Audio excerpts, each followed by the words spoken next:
Սիրելի բարեկամներ, մի բան կասեմ ձեզ։ Վախն է պատճառը մեր բոլոր դժբախտությունների։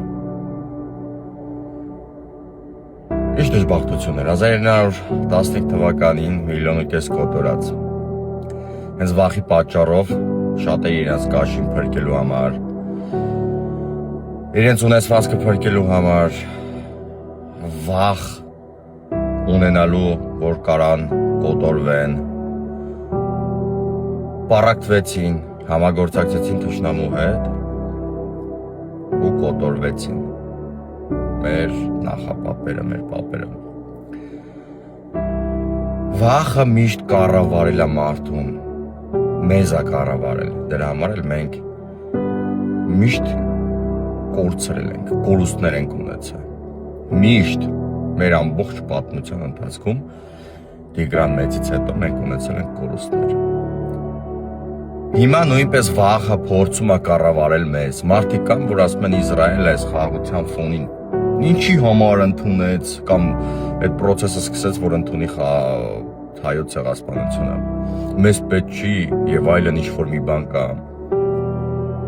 Ինչ կա։ Ինչ ուզում ա լինի դա իր խնդիրն է, իսկ մեր խնդիրը գիտեք որն է, որ հայոց ցեղասպանությունը ճանաչեն ամբողջ աշխարհով։ Վախի մթնոլորտը, վախը ձեր հոգում, ձեզ կառավարում է հրաժարվել մեր ինքնությունից, մեր պատմությունից, մեր արժանապատվությունից ու մեր ազգային շահից։ Այո, որովհետև Թուրքիան ու Ադրբեջանը գոռում են բարձրաձայն ամեն անգամ, ամեն օր Խոջալոյի ցեղասպանություն, որ հայերը իբր թե իրականացրել են։ Վախը մեզ կործանելու է։ Երբ վախն է սկսում մարդուն կառավարել, մարդ ամեն ինչի պատրաստ է իր կաշին փրկելու ամեն գնով ու չի մտածում, որ հենց դա է կործանարարը։ Հիմա ինչ եմ ուզում ասել, մենակ մի բան կասեմ։ Պարտության սկիզբը